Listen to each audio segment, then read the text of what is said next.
Hello guys, কি অবস্থা সবার? আজকে আমি আপনাদের জন্য আবারও নিয়ে আসলাম নতুন একটি এক্সপ্লেনেশন ভিডিও।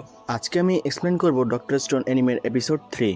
তো গাইস, আমি চেষ্টা করব এই অ্যানিমেটা কয়েক সপ্তাহ রেগুলার করার। আসলে এই ডক্টর স্টোন অ্যানিমের এপিসোড 1 আমি অনেক আগে আপলোড করেছিলাম। তখন এই অ্যানিমে থেকে বেশি ভালো একটা রেসপন্স পাইনি, তাই ভেবেছিলাম এই অ্যানিমেটা হয়তো আর এক্সপ্লেন করব না। এরপর 7 প্রিন্সের সিজন 2 শুরু করে ফেললাম। এর মধ্যে আবার ক্ল্যাবেটাসও নিয়ে আসলাম। এরপর কিছুদিন আগেই আমার কিছু অডিয়েন্স ডক্টর স্টোনের এপিসোড 2 আনার অনেক রিকোয়েস্ট করলো, আর এই ভিডিওটায় আপনাদের মোটামুটি ভালোই সাড়া পেয়েছি। তবে গাইস, এর মধ্যে একটা প্রবলেম হয়ে গেছে। এখন 7 প্রিন্স, ক্ল্যাবেটাস আর ডক্টর স্টোন তিনটে অ্যানিমের কাজ একসাথে করতে গিয়ে একটা বেড়াকলে পড়ে গিয়েছিলাম। তবে এই বিষয়টা সমাধান করে ফেলেছি। যাই হোক, তাই ভাবছি এই সপ্তাহ থেকে ডক্টর স্টোন অ্যানিমেটা কন্টিনিউ করার চেষ্টা করব।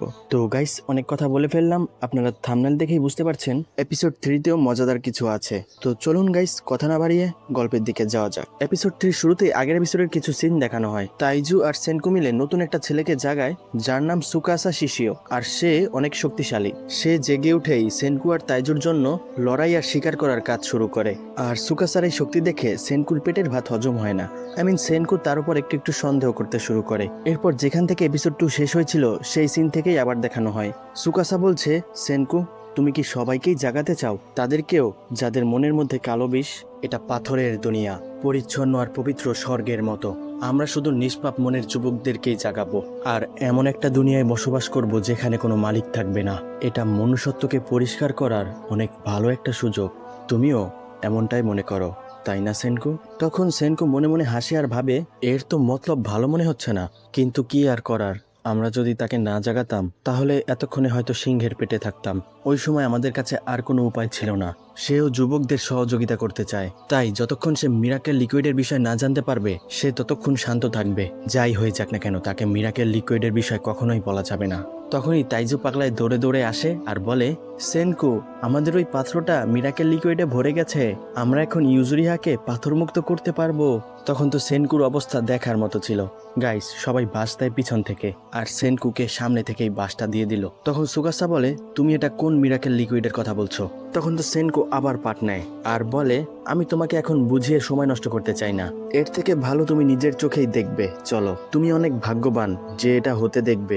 এখন শুরু হবে মনুষ্যত্বকে জাগানোর খেলা। এরপর সিন চেঞ্জ হয়। সেনকু ওই মিরাকেল লিকুইডটা একটি পাত্রে ঢালার সময় বলে, আরে একই, এখানে তো একটা মানুষকে জাগানোর জন্য অর্ধেক মিরাকেল লিকুইডও নেই। যাও, গিয়ে আরো নিয়ে আসো। সুকাসা আর আমি এখানে বসে বসে টাইম পাস করি। দাঁড়িয়ে আছো কেন? দ্রুত যাও। তখনই সুকাসা তাইজুকে ধরে ফেলে। সুকাসা বলে, সবচেয়ে ভালো হবে আমি ওই জায়গায় যাই, কারণ আমি সবচেয়ে ফাস্ট। তো তুমি কি আমাকে এখন বলবে ওই মিরাকেল লিকুইডটা আসলে কোথায়? তখন সেনকু ভাবে, আমি জানতাম সে এমনটাই করবে। যদি সে একবার মিরাকেল লিকুইডের বিষয় জেনে যায় তাহলে সে আমার প্রতিটি মানুষকে বাঁচানোর প্ল্যানকে সম্পূর্ণ নষ্ট করে দেবে। এরপর আমরা দেখি সেনকু হাই তুলতে তুলতে বলে, সুকাসা কি এখান থেকে চলে গেছে? তাইজু বলে, তা নয়তো আর কি, আমি ওই স্থানের নাম বলার সাথে সাথেই সে চলে গেছে। তখনই সেনকু অনেক অ্যাক্টিভ হয়ে যায়। তাইজু বলতেই যাবে সে যে কোনো সময় এসে পড়বে। তখনই সেনকু তার কাজ শুরু করে দেয়। সেনকু বলে, তাহলে চলো দ্রুত মিরাকেল লিকুইডটা তৈরি করে ফেলি, সুকাসার ফিরে আসার আগে আমরা ইউজুরিহাকে জাগিয়ে দেই। এরপর আমরা দেখি সুকাসা ওই গুহার ভেতরে প্রবেশ করেছে। এরপর সে তার হাতে এক ফোঁটা মিরাকেল লিকুইড নিয়ে বলে, আরে, এটা ছোঁয়ার সাথে সাথে আমার আঙুল হলুদ হয়ে গেল। তার মানে এই মিরাকেল লিকুইড আসলে নাইট্রিক অ্যাসিড। তখনই সুকাসা মূর্তি হয়ে যাওয়া একটা পরিবারকে দেখতে পায়। এরপর আবার সিন চেঞ্জ হয় সেনকুর দিকে। তাইজু বলে, আরে, তুমি তো বলেছিলে যে আমাদের কাছে মিরাকেল লিকুইড বেশি নেই। সেনকু বলে, তুমি কি আসলেই এমনটা ভাবছো যে আমি ওই জায়গায় ভুল সাইজের পাত্র রেখেছি? তাইজু বলে, না না, কখনোই না। তবে তুমি সুকাসাকে আবার মিরাকেল লিকুইড নিয়ে আসতে কেন পাঠালে? সেনকু বলে, আমি এক ঢিলে দুই পাখি মেরেছি। আমি চেয়েছিলাম ইউজুরিহাকে জাগানোর সময় সে যেন এখানে না থাকে।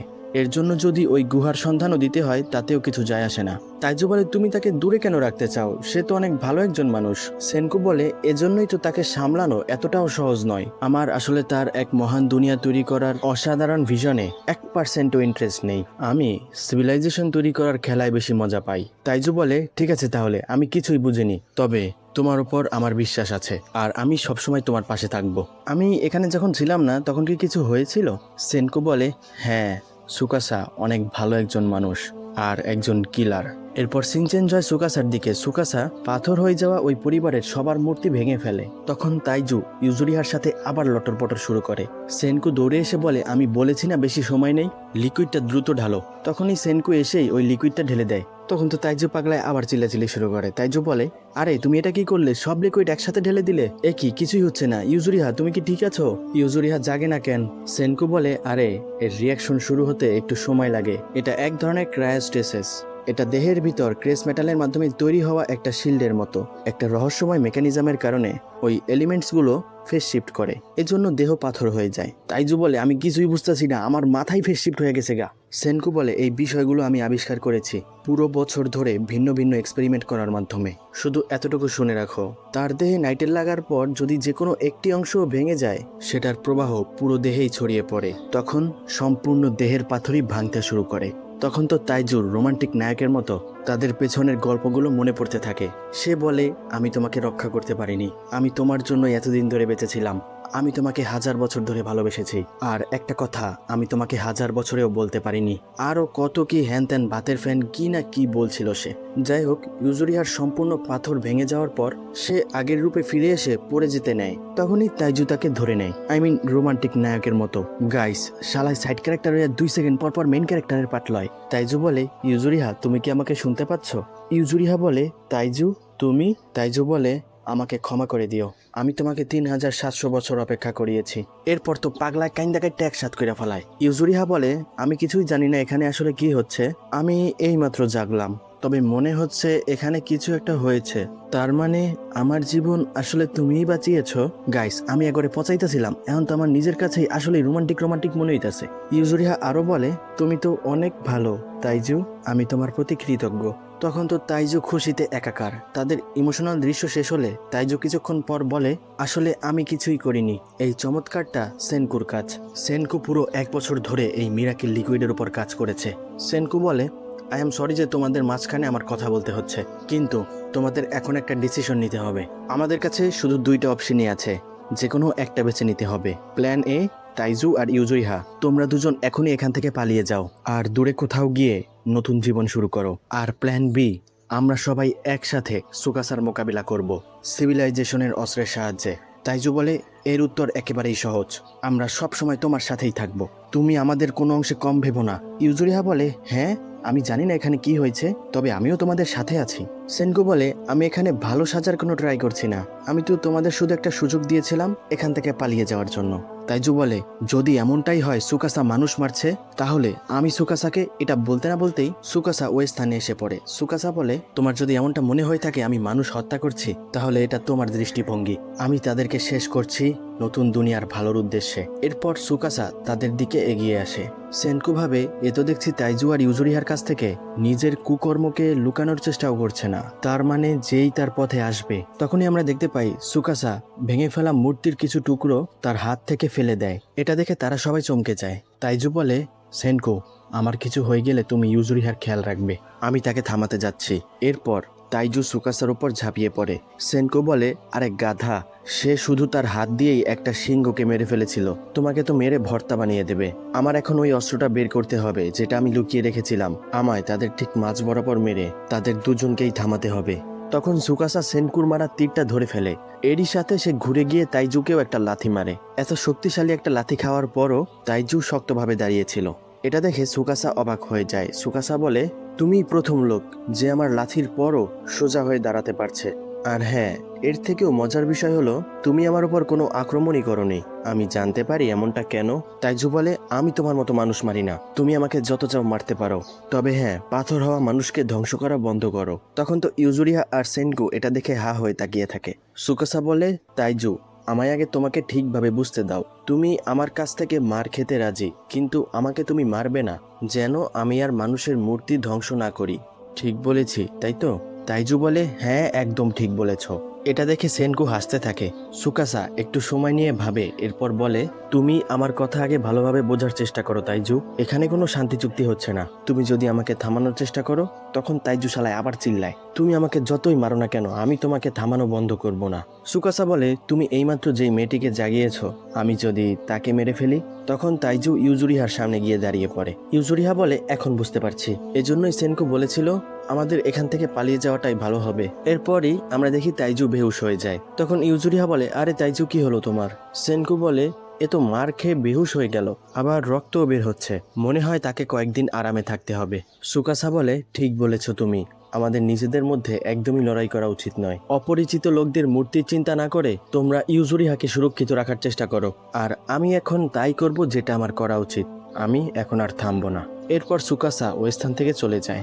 তখন সেনকু বলে, ওই ক্রসবো অ্যারোটার বেগ ঘন্টা প্রতি 200 কিলোমিটারেরও বেশি ছিল। ইউজুরিহা বলে, তারপরও সে সেটা চলন্ত অবস্থায় থামিয়ে দিয়েছে। এরপর সেনকু তাইজুকে পা দিয়ে গুতাগুতি শুরু করে। সেনকু বলে, ওই ওঠো, ওঠো না কেন, এখনই ওঠো গর্ধব। ইউজুরিহা বলে, তুমি তো বলেছিলে তাকে আরাম করতে দেবে। সেনকু বলে, এমনটা তো নয় তুমি এত সহজেই সুকাসার সামনে হার মেনে নিয়েছো। তখন তো তাইজু লাফাইয়া ওঠে। ইউজুরিহা বলে, তুমি কি ঠিক আছো তাইজু? তাইজু বলে, আমি এত সহজে হার মানবো না, আমার দেহে এখনো অনেক শক্তি বাকি আছে। ইউজুরিহা বলে, শুনে ভালো লাগলো। তাইজু বলে, ও হ্যাঁ সুকাসা, আমাকে তাদের গণহত্যা থামাতে হবে। তখনই সেনকু তাকে পিছন থেকে ধরে রাখে। সেনকু বলে, আরে থামো একটু গর্ধব। তাইজু বলে, আমি বলেছি না আমি এত সহজে হার মানবো না। সেনকু বলে, মাঝে মধ্যে তোমার মাথার বুদ্ধিটা তো ব্যবহার করো, গাধা কোথাকার। আমরা একটু আগেই দেখেছি তাকে এত সহজে থামানো যাবে না। তখন তাইজু থেমে যায় আর বলে, আচ্ছা ঠিক আছে, তোমার কথা মেনে নিলাম। এরপর সেনকু বলে, এই পাথরের দুনিয়ায় শয়তান থামানোর জন্য একটা পথই খোলা আছে, সেটা হলো সায়েন্সের মাধ্যমে অস্ত্র তৈরি করে সিভিলাইজেশনকে অগ্রসর করতে হবে। এরপর আমরা দেখি সেনকু সবকিছু ভেঙে ফেলছে। ইউজুরিহা বলে, আরে এই সবকিছু তুমি ভাঙছো কেন সেনকু? সেনকু বলে, আমি এমনটা দেখাতে চাই আমরা সুকাসাকে ভয় পেয়ে আমাদের খাবার নিয়ে এখান থেকে পালিয়ে গেছি। তাইজু বলে, তুমি এসব কি বলছো, আমরা কি আসলেই পালিয়ে যাচ্ছি? সেনকু বলে, না, আমরা আসলে পালানোর ভান করছি। আমরা যদি ওর জানার আগেই সায়েন্স দিয়ে অস্ত্র তৈরি করতে পারি তাহলে আমরা জিতব। যদি সে প্রথমে জেনে যায় তাহলে আমরা হেরে যাব। এটা একটা রেস মনে করতে পারো। আমরা অস্ত্রের জন্য উপকরণ খুঁজতে যাব। আমরা এখন যাব হাকোনে। আরে এমনটা মনে করো আমরা 80 কিলোমিটার লম্বা একটা পথে অ্যাডভেঞ্চার শুরু করেছি। তাইজু বলে, মাত্র এতটুকু পথ যেতে হবে? আমরা 5 ঘন্টার মধ্যেই পৌঁছে যাব। সেনকু বলে, তোমার মতো গর্ধবই এরকম কথা বলতে পারে। ইউজুরিহা বলে, এখানকার চেরি ব্লসমস একটু অন্যরকম মনে হচ্ছে। সেনকু বলে, আমরা যে চেরি ব্লসম দেখেছি অর্থাৎ ব্রুনাস এডুয়েন্সেস, এটা একা একা বেড়ে উঠতে পারে না। ইউজুরিহা বলে, তার মানে? সেনকু বলে, তার মানে এটা অনেক আগেই বিলুপ্ত হয়ে গেছে। এরপর তারা অনেকক্ষণ হাঁটতে হাঁটতে একটা পাহাড়ের চূড়ায় এসে পৌঁছায়। তাইজু বলে, এখান থেকে প্রাকৃতিক ভিউ তো অনেক সুন্দর। তখনই সেনকু একটা যন্ত্র বের করে কিছু একটা পরীক্ষা করে। তাইজু এটা দেখে বলে, বাহ সেনকু, এটা কি বলবে? সেনকু বলে, এটা একটা সেক্সট্যান্ড। সূর্য ওঠার পর থেকে এখন পর্যন্ত 35,970 সেকেন্ড হয়েছে। গাইস, এটা হলো দিক নির্ণয়ের একটা যন্ত্র। এর মাধ্যমে ভূপৃষ্ঠের ওপর সূর্যের উচ্চতা অথবা সূর্যের অক্ষাংশ মাপা যায়, যেটা দিয়ে যে কোনো দিক নির্ণয় করা যায়। তো সেনকু পাগলা এখানে দিক নির্ণয়ের যন্ত্র দিয়ে সময় নির্ণয় করে ফেলেছে। সেটা কিভাবে? আসলে সে সবগুলো অক্ষাংশকে একসাথে ক্যালকুলেট করেছে। তখন তো ইউজুরিহা চমকে যায়। ইউজুরিহা বলে, তুমি কি আসলে এটার মাধ্যমে সময় অনুমান করতে পারছো? তাইজু বলে, সেনকু যখন পাথর ছিল তখনই তো সে কোটি কোটি সেকেন্ড গুনে ফেলেছিল, আর এইটা তার সামনে কিছুই না। সেনকু বলে, একটা সেক্সটেইন নির্দিষ্ট একটা সময়ের উপর ভিত্তি করে আমাদের দিক নির্দেশনা দেয়, তবে এর অ্যাকুরেসি এতটাই বাজে কি আর বলবো। তবুও জিপিএস হিসাবে এখন আমাদের কাছে শুধু এটাই আছে। আমরা হয়তো কামাকুরার আশেপাশেই আছি। যদি আমি সঠিক লঞ্জিটিউড আর লাইটিটিউড জানতে পারতাম। তাইজু বলে, এখানে আশেপাশে কোনো বিল্ডিং নেই যেটা দেখে আমরা বুঝতে পারবো? সেনকু বলে, সব মেটেল জং ধরে পড়ে গেছে, এখন আর কিছুই অবশিষ্ট নেই। তখনই ইউজুরিহা কিছু একটা খেয়াল করে আর সে ওই দিকে দৌড়ে যায়। তাইজু বলে, কি হয়েছে ইউজুরিহা? এরপর তারা দুজনও ইউজুরিহার পিছু পিছু যায়। ইউজুরিহা বলে, মনে হচ্ছে ওই স্থানে কোনো একটা কারণে গাছপালা নেই। তারপর তারা একটা ফাঁকা স্থানে এসে বিশাল একটা পাথরের মূর্তি দেখতে পায়। ইউজুরিহা বলে, আরে এটা তো কামাকুরার প্রতীক। সেনকু বলে, আমি এখন জানি আমরা আসলে কোথায় আছি। আমরা আছি 35 ডিগ্রি 19 মিনিট উত্তরে আর 139 ডিগ্রি 32 মিনিট পূর্বে। তখন ইউজুরিহার তার বাবা মার অতীতের কিছু স্মৃতি মনে পড়ে। তারা অতীতে এখানে ঘুরতে এসেছিল। এটা ভেবেই ইউজুরিহা কান্না করে দেয়। তাইজু বলে, আরে ইউজুরিহা, তুমি কান্না করছো কেন? আমি কি তোমার সাথে ভুল কিছু করলাম নাকি আবার? ইউজুরিহা বলে, না আমি কান্না করছি না। মানে আমি কান্না করছি কিন্তু তোমার জন্য কান্না করছি না। আমি আজকেই জেগেছি আর আমার কাছে সবকিছু কেমন যেন অদ্ভুত অদ্ভুত লাগছিল। আমি কিছুই বুঝতে পারছিলাম না। তবে এখন কামাকুরার এই বিশাল বুদ্ধার মূর্তি দেখে আমি এখন অনুভব করতে পারছি আমরা আসলেই জাপানে আছি। তখনই সেনকো বলে, চিন্তার কোনো কারণ নেই, আমরা সুকাসাকে হারিয়ে সম্পূর্ণ মানবজাতিকেই আবার জাগাবো। তাইজু বলে, সেনকো ঠিকই বলছে ইউজুরিহা, বুদ্ধা এইমাত্র আমাদের রাস্তা দেখিয়েছে। 1000 বছর পরও তার কিছুই হয়নি। তবে প্রশ্ন হলো মূর্তিটা এখনো টিকে আছে কিভাবে? যাই হোক, যে যাই বলুক, টিকে তো আছে। সেনকো বলে, ঠিক বলেছ, এটা পিতলের তৈরি। আর সায়েন্টিফিক্যালি পিতলে কখনোই জং ধরে না। তাইজু বলে, এই যে দেখো, বুদ্ধার মূর্তির আশেপাশে গাছপালার কোনো অস্তিত্বই নেই। মনে হয় এটা সেই করেছে যেন আমরা তাকে খুঁজে পাই। সেনকু বলে, আসলে ওই ধাতুর মধ্যে অধিক পরিমাণে কপার আয়ন রয়েছে, যেটা গাছপালার জন্য বিষাক্ত। তাই ওই মূর্তির আশেপাশে কোনো গাছপালা জন্ম নেয়নি। পাইছি বুদ্ধি, পিতল। এটা ব্যবহার করে আমরা আয়না তৈরি করতে পারবো। এখান থেকে একটু পিতল নিয়ে নেই, কিছু হবে না। এখন সময় আমার সেক্সটেনকে আপডেট করার। তাইজু বলে, আরে তুমি কি করছো? তোমার শরম নাই? পাপ হবে তোমার, পাপ। ওইখান থেকে সরো। এরপর তারা তাদের অ্যাডভেঞ্চার আবার শুরু করে। একটা সময় তারা হাঁটতে হাঁটতে রাত হয়ে যায়। এরপর তারা একটা গাছতলায় এসে বিশ্রাম নেয়। তখন তাইজু হাতে বর্ষা নিয়ে দাঁড়িয়ে আছে। সেনকু বলে, তুমি এটা কি করছো? তাইজু বলে, আমি এখানে পাহারা দিচ্ছি, যেন কোনো হিংস্র পশু অথবা সুকাসা আক্রমণ করলে আমি সেটাকে থামাতে পারি। আর সুকাসা, সে নিজেও তো একটা পশুর থেকে কম কিছু নয়। সেনকু বলে, ভুল করে যদি সুকাসা এসেও পড়ে, তারপরও আমরা তাদের থেকে বাঁচতে পারবো না। তাই তাকে নিয়ে ভাবাটা একদম বৃথা সময় নষ্ট। তাইজু বলে, তো কি করবো এখন? জব ছেড়ে দেব? সেনকু বলে, বোকা গর্ধব, এখানে আসো আর ঘুমিয়ে পড়ো, তোমারও আরামের প্রয়োজন আছে। এরপর সিন চেঞ্জ হয়, সকাল হয়ে যায়। আমরা দেখি সেনকু আর ইউজুরিহা একটি ভেলার উপর বসে আছে, আর তাইজু সেটা সাঁতার কেটে টেনে নিয়ে যাচ্ছে। তখন সেনকু তাইজুকে টিটকারি মারে, জীবনে প্রথমবার হয়তো তোমার কাছে কোনো কাজ কঠিন মনে হচ্ছে। তাইজু বলে, কই, না না, এই কাজটা আমার জন্য অনেক সহজ। আমার দেহে ভরপুর শক্তি আছে, তুমি কোনো চিন্তা করো না। তখন তাইজু ইউজুরিহার পায়ের দিকে খেয়াল করে। সে বলে, আরে ইউজুরিহা, তোমার পা এখনো পাথর হয়ে আছে। ইউজুরিহা বলে, হ্যাঁ, এতে আমার একটু সমস্যা তো হচ্ছে, তবে কোনো অসুবিধা নেই, আমার এতে কাজ চলে যাবে। তাইজু বলে, না, এভাবে কাজ চলা লাগবে না। এরপর তারা একটি স্থানে এসে থামে। তাইজু ইউজুরিহার পায়ে মিরাকেল লিকুইড ঢাললে ইউজুরিহা বলে, আরে এটা তো অনেক ঠান্ডা, আর এতে আমার ব্যথাও একটু কম মনে হচ্ছে। তাইজু বলে, এই মিরাকেল লিকুইড দিয়ে ব্যথাও কমে যায় নাকি? সেনকু বলে, না, এমন কিছুই না, এটা তো শুধু আমাদের শরীরে ধরা ফাটলকে ঠিক করে দেয়। এই যে দেখো, আমাদের দেহের উপর ফাটল থাকা সত্ত্বেও আমরা জীবিত আছি। তাইজু বলে, হ্যাঁ, এটা তো ঠিক বলেছ। সেনকু বলে, তো চলো আমাদের গন্তব্যের দিকে যাওয়া যাক, যদি তোমরা নিজেকে ফ্রেশ করার লিকুইডে ডুব দিতে চাও। ইউজুরিহা বলে, তুমি বলেছিলে আমাদের গন্তব্য হাকনে, তার মানে? এরপরই সিন চেঞ্জ হয়। সুকাসা ফিরে এসে দেখে কেউই নেই। সুকাসা বলে, এদিক ওদিক সব জিনিসপত্র পড়ে আছে, আবার পদচিহ্ন দেখা যাচ্ছে। তার মানে তারা এখান থেকে ভয় পেয়ে পালিয়ে গেছে? হ্যাঁ, আমি জানি, তারা তো চায় যেন আমি এটা ভাবি। এটা আমি কিভাবে জানলাম? সেনকু, তুমি ভয় পেয়ে পালানোর লোক নও। সে তাইজুর জ্ঞান হারানোর বিষয় মিথ্যা বলেছে, তারপর তারা পশ্চিম দিকে কেন চলে গেল এটা বোঝা বাহুল্য। সেনকু আমার বিরুদ্ধে সায়েন্সের অস্ত্র তৈরি করার চেষ্টা করছে, তবে কোথায়? এরপর আবার সিন চেঞ্জ হয় সেনকুর দিকে। তাইজু বলে, আমরা আমাদের লক্ষ্যে পৌঁছে গেছি, ওই তো সামনেই গরম পানি। ইউজুরিহা বলে, বাহ, এখান থেকে তো মাউন্ট ফুজিও দেখা যাচ্ছে। সেনকু বলে, তোমরা এটা কখনোই ভুলো না, আমরা এখানে আসলে কেন এসেছি। তাইজু বলে, তো কি এই সায়েন্সের অস্ত্র? সেনকু বলে, মানব ইতিহাসের সবচেয়ে বড় আবিষ্কার। তাইজু বলে, অবশ্যই স্মার্টফোন। সেনকু বলে, তুমি আর তোমার স্মার্টফোন, কখনোই না। সেটা হলো বন্দুক। আমরা এখন তৈরি করব বারুদ। স্টোন এজের বয়স 20 লাখ বছর, আর বারুদ মাত্র কিছুদিন আগেই আবিষ্কার হয়েছে, মাত্র 700 খ্রিস্টাব্দে। শুধু এতটুকু জেনে রাখো, আমরা সিভিলাইজেশনে 19,58,700 বছর পরের লম্বা একটা সময় একবারে পাড়ি দিব। এখন শুরু হবে আসল খেলা। তখনই সুকাসা ভাবে, হাকনে, তারা যদি বারুদ তৈরি করে ফেলে তাহলে তাদের সহজে হারাতে পারবো না। সেনকুর এটা তৈরি করার আগেই আমার তাদেরকে থামাতেই হবে।